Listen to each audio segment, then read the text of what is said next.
Welcome back to my videos on vintage couture, and today I decided to show a stunning gown made out of black silk jersey from the house of Tadashi.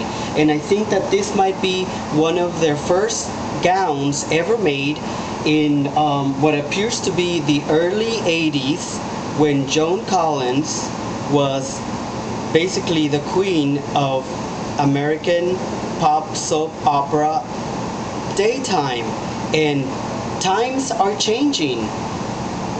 I wanted to do a special video on my vintage couture because I have so many beautiful gowns that I've decided, you know what, I don't have to be a stylist and be chasing every Hollywood film star so they can wear my couture collection. I can do it myself. I can just put it on the mannequin. The mannequin can walk my own red carpet, and I get to criticize her. And guess what? It is part of my collection of vintage American and European couture. And what better than a person to talk about red carpet and what you can wear than me? Because I have it all. And this is a true example of beautiful collectible couture gown that it is actually priceless. The back strapless dress reminds me of the 1930s bias cut gowns that basically are one of our most cherished Hollywood fashion designers basically ever produced. He produced some of the most amazing pieces of couture for the movie The Woman, but also Adrian Gilbert not only did regular gorgeous gowns for Marlene Dietrich and Bette Davis, just to name a few, but he also did Gone with the Wind, pieces of Gone with the Wind, and of course he did Judy Garland's The Wizard of Oz, Adrian Gilbert. So this is very Adrian Gilbert 1930s, very Elsa Schiaparelli, very Coco Chanel. But Tadashi made this in the 1980s. And so this is just one of the pieces that I have from Tadashi, and I actually own several Tadashi pieces. I would say I own over 30 gowns from Tadashi alone.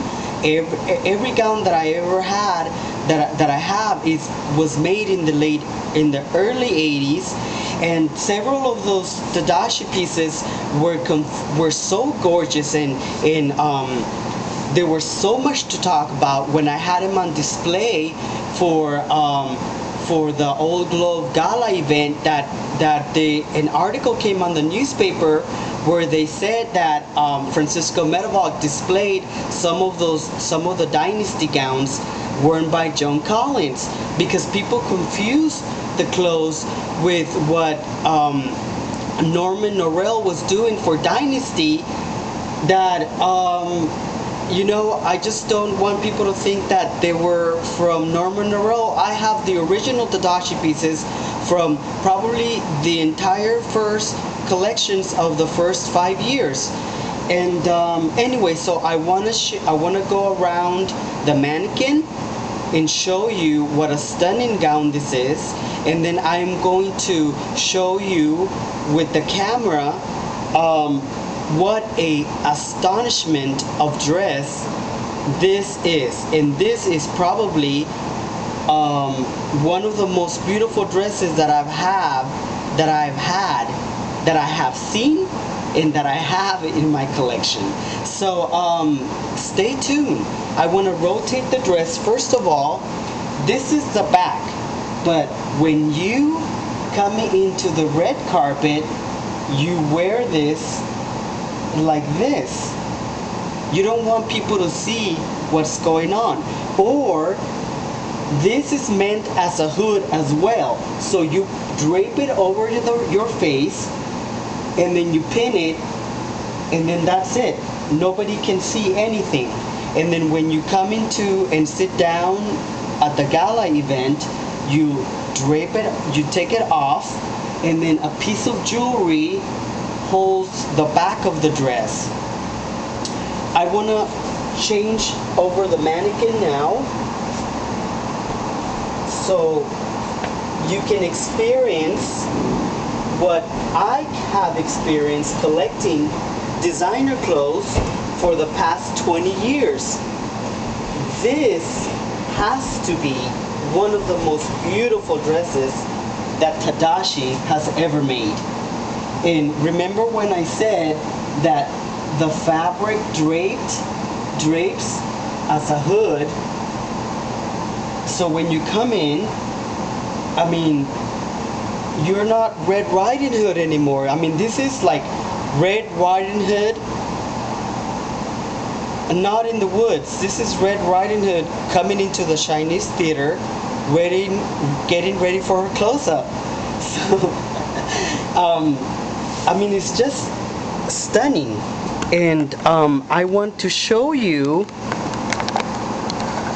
the dress close-up, Mr. DeMille. The details of the dress, I mean, gathering the entire bodice and the bottom of the skirt, this is truly magnificent. It reminds me so much of Lanvin, what Lanvin was doing in the 1920s, and Chanel as well. But the back is just stunning, and the sleeves, they're all